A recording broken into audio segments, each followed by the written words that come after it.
Morning been though? Are My you morning's been good, yeah. Went to the gym, had a nice breakfast. It's all good. nice? That's a great Yeah. way to start the Had a day. shower and after the gyms. That was kind of nice because Yeah, that's important. no power means no water. And obviously, I shower after the gym anyway, but it was just like We would hope so, but yes. yes. I shower before the gym as well, but that's another story. We don't need to talk about it. Don't tell Auckland water Nazis. Oh, no. You see, we're on our own water, so it's our water. Ah, from the right. sky. So our tanks are full, so I feel if I don't use it, it's actually kind of a bit of a waste. Yeah, that's true. So I can tell you that You can have 5 showers a day if you in wanted. winter time, I leave the tap running. Like I turn it on 5 minutes before I start brushing my teeth. I leave it on while I'm brushing. I leave it on for a bit afterwards. They need that whole system, like the solar power back into the grid. We need like tank water back into the grid for... Yeah. Actually, that's not a bad idea. I think it's a little bit harder, but I don't know. Maybe it's a new business venture. Yeah. We'll work on that on the side. That's We fine. can do that. Yeah. Anyway, how's your morning? It's been good. It's been busy. I had a pre-podcast recording tech call with one of my next guests, so that was good. And I've been Nice. busily talking to people. I gave Bev a call yesterday. It was lovely to have a chat with her. She's lovely, our Bev. I know. Like I got a little reminder on LinkedIn saying 8 years at Fraedom, I think it was, and That's true, yeah. yeah. And I was like, I haven't even talked to her in about 3 years, and just rang her up, and she's like, hello. So I had a nice little natter. I love how LinkedIn does that. Nice. Nice. Hi everyone, I'm Russ Bennett and I've spent my career in the FinTech payments and tech solutions space, and I'm a guest here for the Rosie on Recruitment and Career podcast. In my episode, I'm going to be talking about the importance of technology, a bit about my career in a New Zealand startup that successfully went global, and I hope you enjoy it. Awesome. Love it. Cool. Great work, you. Thanks. Should we jump on in? Let's do Let's it. do it. Okay. So what does recruitment and career mean to you? That's a good question. I think it's probably fair to say that for me, I've spent most of my experience with recruitment has been on the hiring side, as opposed to the being hired side. I spent obviously a lot of my career kind of at one place. I think I actually never really got recruited. Anyway, that's another side story. But no, I think for me, it's really about finding the best people that are the right fit, or maybe the best fit for the company. Not necessarily the best people, but the people that are the best fit for an organization. And I think the whole recruitment process is obviously pretty critical in terms of how you know that you've got the people that are right for your culture, right for your direction, and the people that you're actually going to enjoy working with. Yeah, such an important piece. And it's funny that you say that around staying at one place, because you did start your career at Deloitte Consulting, moved to my P card, which then became Fraedom, we know today. And Spend Vision in the middle of that as well, remember? Spend Vision in the middle of that. It's funny because when I was recruited, I was signed the paperwork as Spend Vision, and it was the following week that it became Fraedom. So overnight, I changed. Could have been you. Could have been me.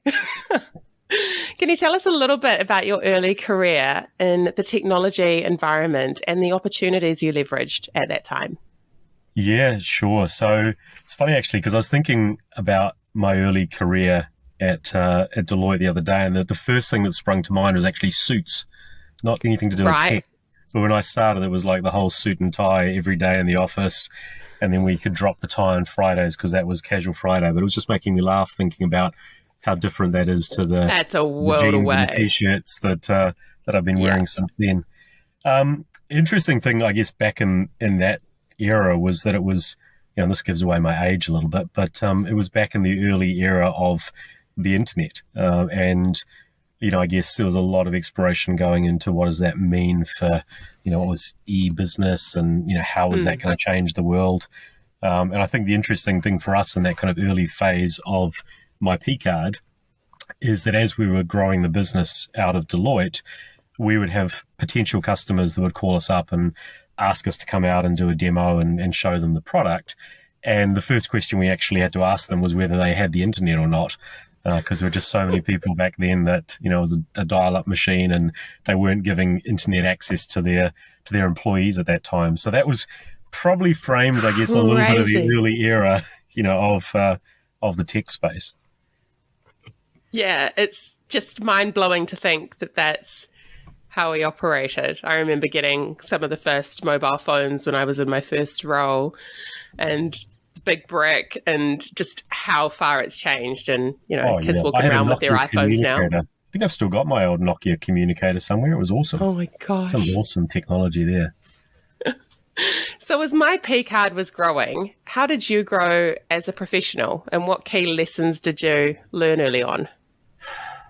Well, I think as we're growing, one of the things about any kind of growing business is that, when you're a team of 3 or 4 people, you have to do everything. So, you had to do everything from going out and doing the sales presentations and meeting with potential clients, and then we would run training sessions. You'd then, listen to feedback. You'd have to kind of, you'd have to actually hear sometimes some feedback, and you'd go away and develop a new feature based off what a client said in a meeting and release that into production. But I think the probably the main thing about it was you had to just do everything. And I think they probably call it, having a growth mindset these days. But back then, we just referred to it as kind of the fake it till you make it approach, where, you just learned on the job. You learned, as you went, and you definitely learned a lot from mistakes, when things didn't maybe play out. So it's kind of interesting, because I think, a lot of that whole professional development was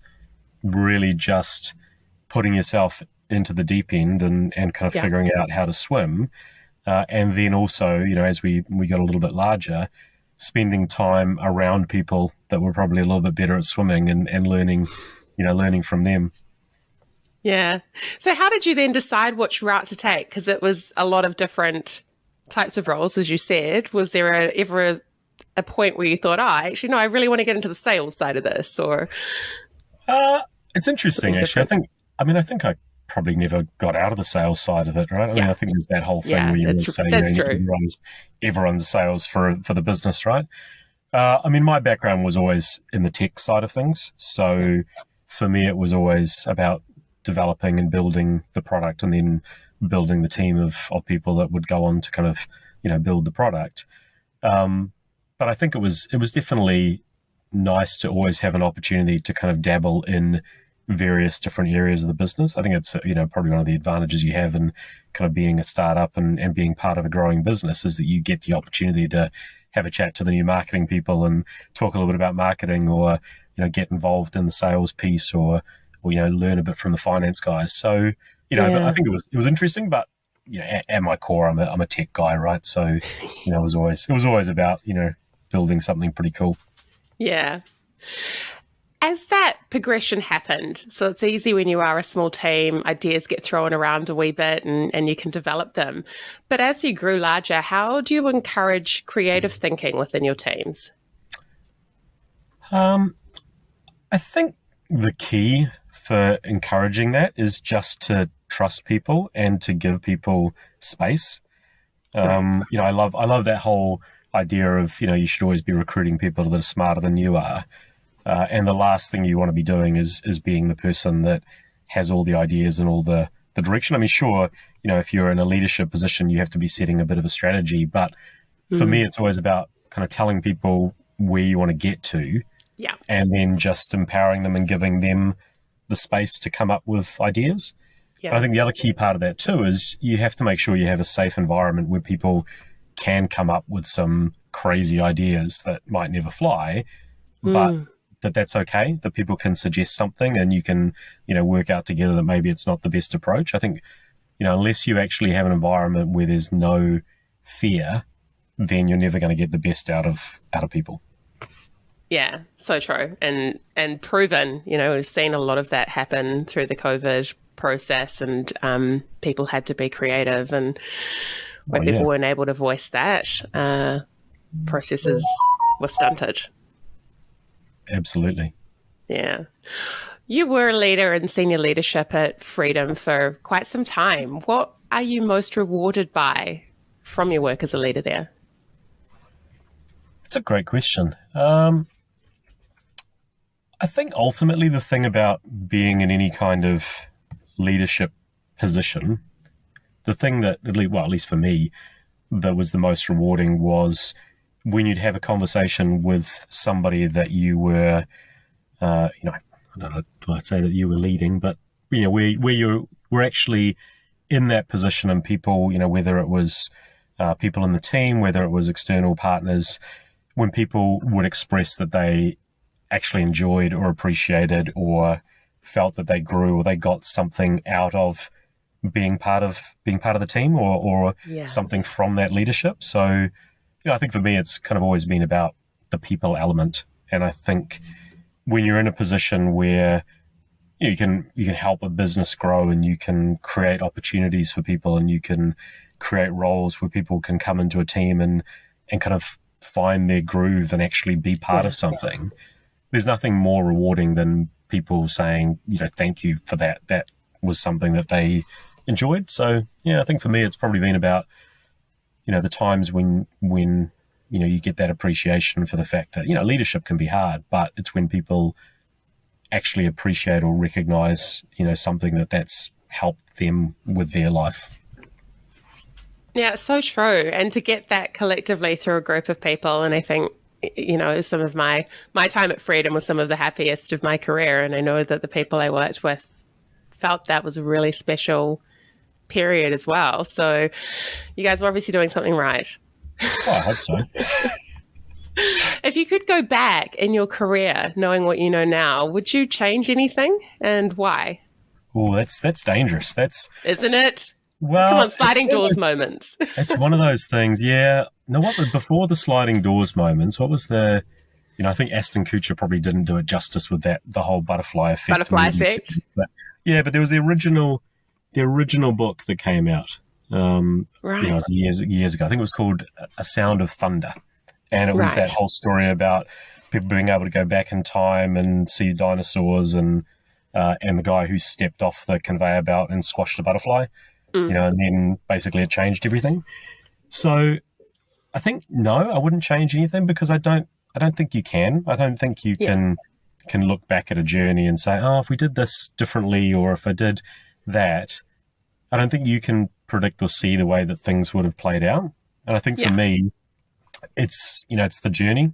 It's that whole thing of you grow as an individual from the mistakes that you make or the circumstances that happen. And, maybe it is kind of like that whole sliding doors thing, right? You don't necessarily know if you go down that rabbit hole, where you pop out is where you thought you would be. So no, I wouldn't change anything. I think it is what it is, right? It's had its ups, it's had its downs, but it's been, that journey.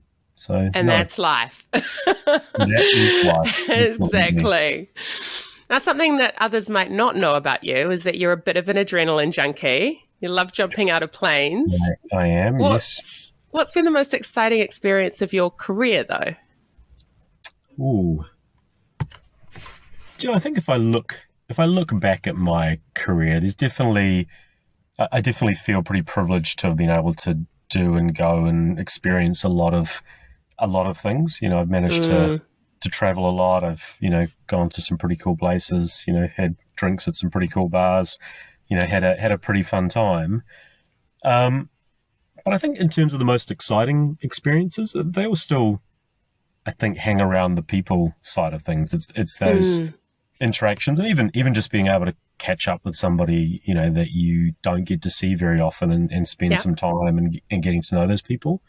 I think maybe on a professional side of things, maybe the most exciting thing was, maybe it's that kind of thrill of the chase of actually chasing the big deals and working as a team on trying to land some of the biggest kind of, banking brands and biggest customers out there.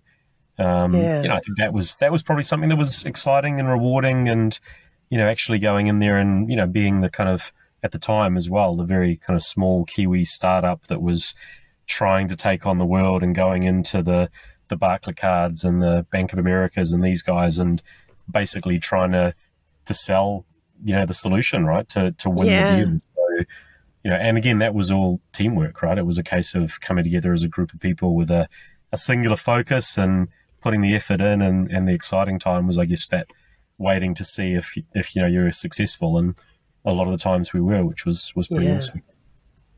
Yeah, no, it just is so fantastic knowing that thrill of the chase is something that powers so many people, but it's also how you then make sure you deliver on that. And I think that was part of that growing pace and connection and developing an environment that allowed people to thrive. So it all just jigsaws really nicely together there.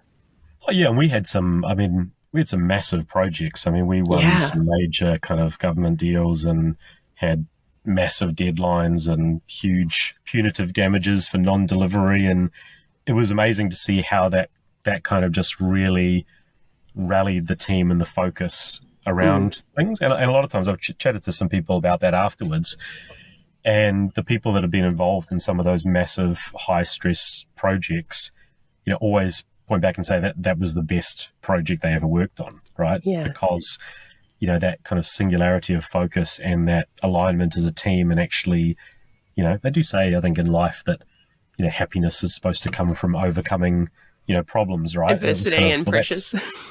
Yeah, exactly right. And that's exactly what that was all about, was we got a massive task ahead of us. Let's make it happen.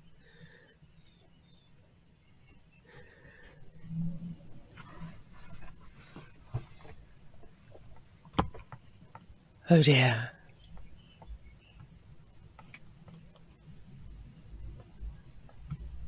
Nope, You're back. I lost you. We're back. I don't know what that does to. We might just have to. Do you want to redo that, or what do you want to do? No. I think you should have a local copy somewhere that we might have to pull out later. But that's cool. I'm so happy this happened with you. Someone who understands tech. One of my ladies lost her recording, and she's like, I sent her the step by step, and she was just like, I have no idea. So I had to talk her through the whole thing. We can sort that, I'm sure. We can sort that, yeah. I think we're done with that question. I can't remember where we were. I was like, where's it gone? Okay, you travelled a lot for work, as you just mentioned, prior to COVID days. How do you think that not being able to be there in person is potentially impacting business in their growing stages? I would say massively. And I think, I definitely think there's a level of naivety. This is probably controversial stuff to say, but I think there's a level of naivety around the whole, hey, we can all, we've proven that we can all do this remote. I remember early on, somebody made that comment during the pandemic and saying, hey, look, we've actually proven that we don't actually need to be there in person or meet face to face. We can conduct business fine, over Zoom, and we can connect and still have those relationships with our partners, as in not, yes, personal partners, but business partners. But I think that's kind of naive, because I think those relationships were able to continue during a pandemic and over Zoom because of all the relationship building that had been done beforehand. And I know we always used to say that when you're actually going out there and trying to win a deal or building, those relationships to be able to do that, or to work with partners, it was never the conversations that happened during the workshops or during the meetings. It was the conversations that happened over dinner or over drinks afterwards, or that kind of level of human interaction. And so I think when you're trying to grow a business, I think it's going to be challenging, and at least to really, I guess, build solid foundations of relationships and business partnerships. There's nothing that can basically take the place of being there in person for a period of time and actually physically being around people and spending time with them. And so I think it's going to be interesting. I think I think we'll definitely realize that being there in person, face to face, is huge. I mean, we're all social animals, and that's what we need, right? We need that connection, and not any less in the business world than in the kind of personal, private lives that we have. Yeah, there's a special type of connection and camaraderie and energy that happens from physically being with someone. I mean, I think Oh, it's the absolutely. same with concerts, right? It's been a nice replacement to have someone beam into your lounge while you can watch them perform, but you're never going to replace standing in a concert mosh pit with a whole bunch Oh, of people. Rosie, there's nothing better than standing in a concert behind some idiot holding up their iPhone, recording the whole thing that they're never ever going to watch, as opposed to just, experiencing the moment. But that's Yeah, clearly touched a nerve, on yeah, another absolutely. tangent. Tell us about a hire that you've made that surprised you and how. Ooh, good question. So we hired somebody early on that was actually a contact kind of connection that we had who worked at one of the banks. And really the interaction that we had was when we would have issues with a customer's data files not being sent to us, we'd call them up and they'd chase it up at their end and send them across. And really they had no experience that crossed over into what we did at all. And if you ask this person, directly, that they wouldn't be at all kind of, shy in telling you that they had really no, higher education or formal education that would have in any way aligned to, the FinTech business that we were running. Yeah. But that person came into the team and had been with the business for a long, long time. And over those years, proved themselves to be probably one of the best, smartest, learners that we had, and was able to do so much. And, partners loved them, people loved them internally. They just got it and they learned. And, it was one of those things where you could have easily written somebody off on paper as not having the skills that you needed. But the person that they can become is very different to the person they are when you hire them, right? It's that whole thing of you're hiring somebody, you're bringing somebody into the team, not because of the experience that they've had up until that point, but for what they will do from that point on, for the business. So that was probably, I guess, one of the big kind of lesson learner moments is, you definitely, shouldn't at all write people off just, on the basis of kind of what they would look like on paper. Yeah. I advocate for that all the time, and it's around potential, as you touch on. What is this person curious? Are they naturally going out of their way to discover new things, and how do they interact? Have they got a great attitude? You've got some great ingredients there if they tick those boxes alone and have nothing else. Absolutely.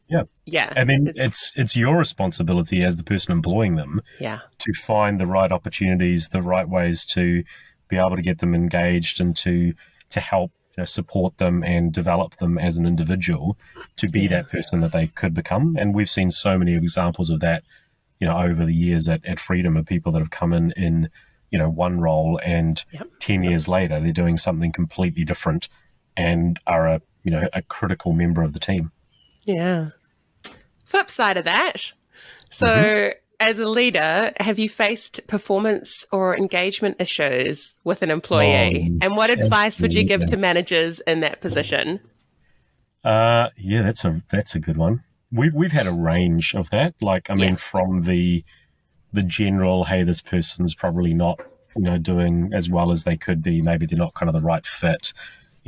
Let's figure out, can that change, or is this, maybe somebody that's not the right kind of fit? To the complete other extreme, where we had one situation where I was having a catch up with this person, going for a little bit of walk in the park across from the office, and our head kind of legal counsel called me up beforehand saying, be really careful, because they actually thought this person might bring a knife and try to stab me. I mean, they were way off the scale in terms of some real issues. So that's scary. Yeah, it was definitely beware, knife. It was an interesting time, yeah. But and it wasn't anything that I'd done. Just to be very, very clear, I didn't deserve being stabbed in a park. But I think the key was you got to have the right support and the right people and the right knowledge. There's a lot of great things that can be done, and we've had individuals that have been probably on a performance improvement path, and with the right kind of support and the right realization that they were probably, either in the wrong role or just things weren't being kind of managed well around them, and they then became, rock stars. But then if you're going through that process, you need the support of somebody that knows the legal and the employment processes and the things that you need to do to manage people. I always laugh and think that there was a period of time back in the early days of the business when we had no legal and no HR and nothing like that. Right? We used to write I can hear Nicole going, no! Oh, yeah. Nicole would definitely freak out at this. But no, we used to do, stuff. We'd just be like, oh, let's kind of write up a policy or we'll do this. And you have no idea, how that aligns to the actual, law. So, which I think is they say that's kind of important. So I think, make sure you've got people that know that. And if you don't have that in the business because of the size or scale you are right now, definitely make sure that you've got the right avenue for getting that external support. And even as a large organization, we would often use local, legal advice and employment contract advice from people in that geography that we would rely on to give us that information. So, definitely do that. But I look at the positive side of it is people I don't think are bad people, right? People are just not always in the right role or not, having their skills or their capabilities utilized in the best way, or they may just not be the right fit for the organization and they go somewhere else and they find their groove, right? Yeah. Yeah, no, that's so true. Yeah. And wear a stab-proof vest in the park. Yes. Very important lesson. I didn't try to scam me. It was fine. It'll be fine. I'm working with a few New Zealand startups developing into that next phase of business. Since you've been there, what advice do you have for those who are founders or leaders there, or those thinking of starting in FinTech? Wow, do it. Absolutely. I mean, I think the things that I would say would be, kind of like it's that whole fear less, do more or like say like don't be afraid to be afraid, right? I mean, doing some of this stuff is challenging, and at times it'll feel like the biggest kind of hurdle that you're trying to get over, or it will seem scary. Like when we first left Deloitte and kind of went independent, it was kind of like you were giving up this kind of this solid career that you had at Deloitte. But I mean, it was a solid career at Deloitte where you're probably earning like $30,000 a year, so it was one of those things where you could also just go and get another job if it all fell over, right? It's like, what's the worst that can happen? So it was definitely one of those. I think I'd say, don't be afraid to just kind of go out and do it. And the other thing would be dream bigger than your current dreams are, because we used to have chats fairly early on, and at one stage, I remember having a conversation with one of the co-founders, in the business, and he was saying, I think we'll probably get to about 30 people. And I always used to, I always used to remind him that, as we approached 300, and then it was about 460, I think, at the time I left, that, yes, we thought at that point in time we'd get to 30, and that's what kind of was the aspiration of the business as to how big we would become. Yeah. But sometimes the reality is much, much bigger than that. So don't be afraid to kind of dream even bigger, than you think something could be, because there's so many examples of, little startups that have become something huge. Yeah, absolutely. I came on at 120. I mean, there you go. Never would have had the opportunity. 30 people. Yeah, you would have been cut out early, well beyond then. We would have been shut up shop and just been relaxing with our 29 employees. Yeah, exactly. I asked this question to Robert Hollis recently because I think it's great to understand a male leader's perspective. Now, you have young daughters. What positive lessons are you providing to them as they grow so that they can be all they can be and develop resilience for whatever path they choose? Yeah, that's a good question. I mean, I honestly don't think, I've only got daughters, but I honestly don't think that the way that I would, be with them would be any different as I'd be with boys, right? I think at the end of the day, as you said, resilience is the key thing. And I think that's the hard thing to teach people is, particularly if you've got kind of an aversion to failure, and quite often people don't want to fail at something. So they either don't try it, and then, they never do it. But, I think probably one of the key things that I've always talked to them about is how, in order to succeed at something, you have to fail at it again and again and again and again. Yeah. And it's something that we've talked a lot more about recently with the Olympics, being on and watching people that have dedicated, their lives to trying to achieve, a goal. And there's so many examples of where people just do not give up, in the face of adversity. And as a result of that, they get, to that point. So I think that kind of whole, just learning to be okay with failure, and also, the learning to be okay with embarrassment. That's another one we talk about a little bit. So shame's heavy. There's a great guy who I remember reading about who basically what he would do is deliberately set out to put himself in situations that were embarrassing, right? So, he'd go into the airport, with, I don't know, toilet paper stuck on his jeans or with stuff all over his face or whatever, and go up to the counter or talk to people or go into McDonald's and try to order a pizza and just do crazy things that would lead to potentially embarrassing situations, kind of almost to train himself to not be embarrassed, if that makes sense. That is so crazy. I love that idea. It's one of the things that we've talked about. I've talked about it with my girls. I haven't managed to get them to do that as yet. Do anything yet, yeah. It's that whole thing of, when you do something like that, you realize that actually that fear of embarrassment, the actual embarrassment kind of element isn't anywhere near as bad as you thought it would be. Yes. But if that's the kind of thing that actually holds you back from achieving something, that fear of trying it and falling flat on your face in front of people and being embarrassed, it's kind of like that whole, we do that, get over it, and then it's not going to hold you back from doing it in reality. Yeah, we do over-catastrophize. Yeah, absolutely. Yeah, I love the whole what's the worst that can happen kind of, mindset, right? It's the whole, I'm not going to die. And even if you do die, you won't know. So, yeah, I mean, that's literally the worst that could happen. And then... Yeah, exactly. So don't be afraid to try. Failure's good and embarrassment is short-lived. Yes. Yeah, fantastic words. Now, I was going to say, I know you've taken some time off recently, but I know you've also been busy with that. But how does it feel? And ideally, what's next professionally for you? Yeah, it's a good question. Like, how does it feel? On some days, it feels amazing. Like, I have to be honest, in terms of if you look back, and I suppose it was, a good 20, 21 years, on the whole of, my peak ad spend vision Fraedom journey.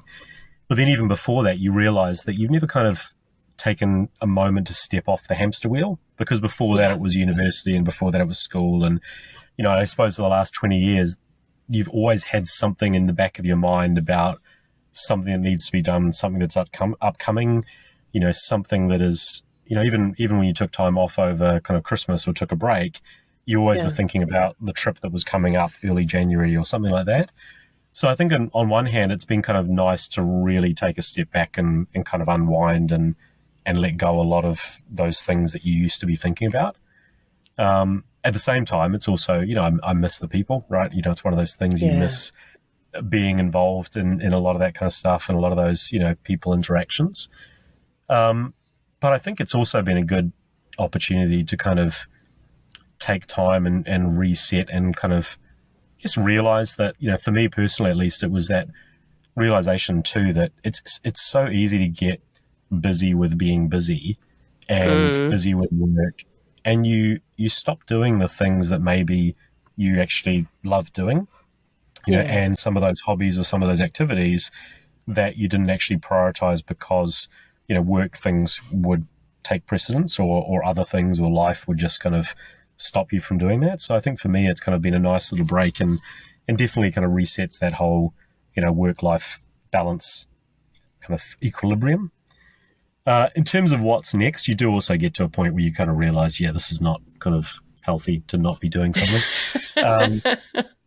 And you also kind of do miss the getting your teeth really stuck into something and Something actually new, helping to do something. So, I think for me, what's next is really looking for that opportunity to help kind of another Kiwi business to kind of go on a similar growth trajectory and actually, I'm very passionate about kind of Kiwi businesses taking their products and their technology, to the global stage. Yeah. So I think that's kind of what's next for me is another opportunity to do that. That sounds exciting. I'm sure there are many Kiwi businesses out there hearing that with optimism that they can plug in and leverage your immense skill. With this brand new lens that you have, what does being whole, human, and perfect and real mean to you? Ooh, I think it's interesting in terms of in this current, I don't know, what are we calling this? Is this the post-COVID world? Are we there yet, or whatever it is? Yeah, it's not the new normal. I don't think we're there yet. I do think it's post-COVID. It's this new insight into, I think, what's been interesting for me to see around some of this is how there's a lot more realism that comes into a lot of things. And I think you start to notice that there's all those jokes out there around kind of the Zoom uniform with the people with the shirt and tie kind of up top and, the shorts down below type kind of thing. I'm literally wearing yoga pants. Yeah, but you also started to notice. I don't know if you saw the change. I haven't got yoga pants on at the moment, I can tell you that. But if you started to notice the change that, I was on a doing some kind of board advisory work for a company over in Australia, and I was on the board, meeting, and you just notice that it's like, there's a lot more casual stuff going on, right? Because one of the board members that's calling in, in the background, you can see his closet, right? And there's got his clothes hanging up there, and he's got a t-shirt on, and you're like, in the past, you would have gone to the board meeting with a suit on, and you would have created this kind of pretense or this persona.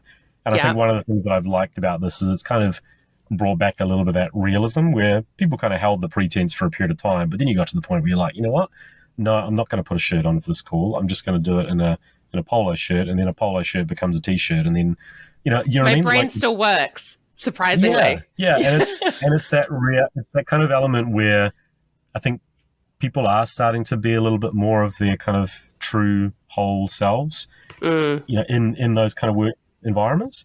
And I think the other thing for me, what was always important at Fraedom, and one of my great friends there always used to say as well that he loved the fact that we allowed him to be who he was, just as he was, and we loved him for that, right? And partners and customers loved him for that as well, and that was because he could bring his kind of whole self, to the office and to the business, and actually just be real.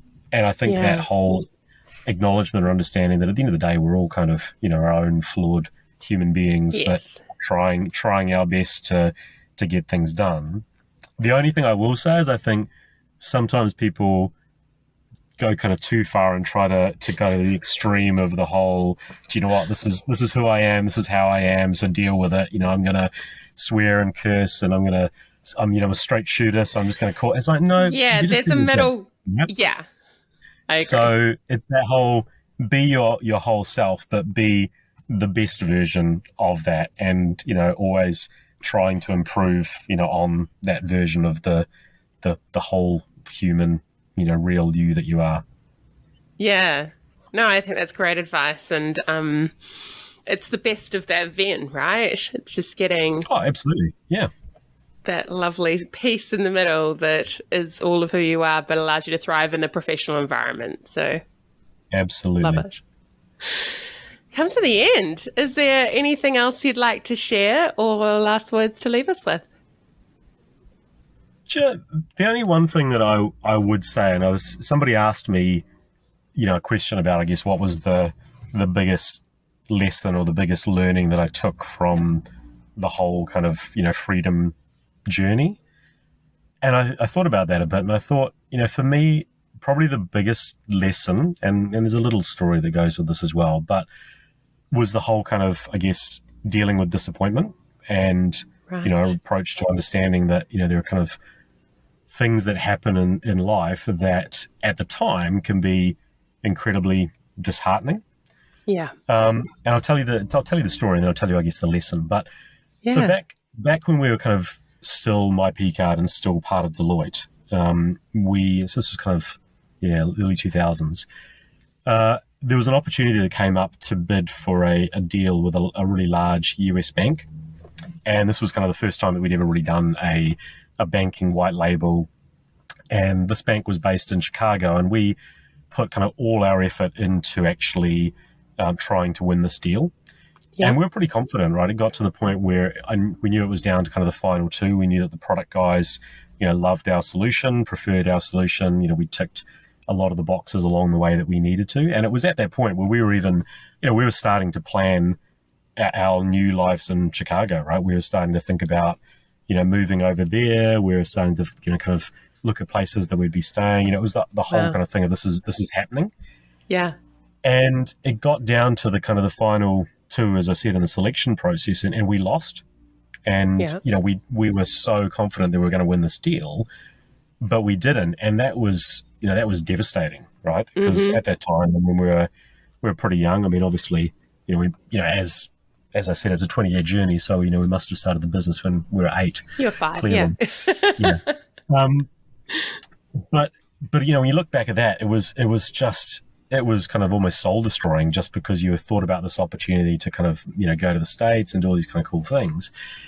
And what happened subsequently was about 3 months after that other business was awarded the deal, the bank that we were doing the project was for was acquired by another larger US bank, and they shut down all the projects that were happening. Wow. And that other business, ended up kind of, going into obscurity. But I guess the point is that when that happened, it meant that the lens of Deloitte kind of moved away from this little business down in New Zealand, and they went back to focusing on other things, which meant that as a result of losing that, we were actually, ultimately able to spin off the business from Deloitte kind of in 2004 and start the kind of Spend Vision Fraedom journey and take the business through to, where we ended up, today.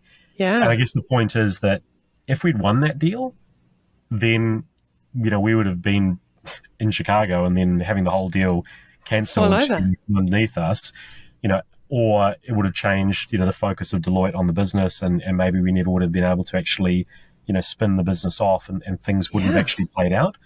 So I guess the lesson that I always took from that is that sometimes something that really, really seems really, really bad that happens to you can actually be something really, really positive in disguise, but you just don't know at that point that it's actually a really positive thing. Yeah. And I think, if you look at that from a recruitment point of view, it's one of those things where, I'm sure you have people that are dealing with the disappointment of going for the role that they think is their ultimate role, and they don't get it, right? Sometimes you don't even get to the short list of being able to have a conversation.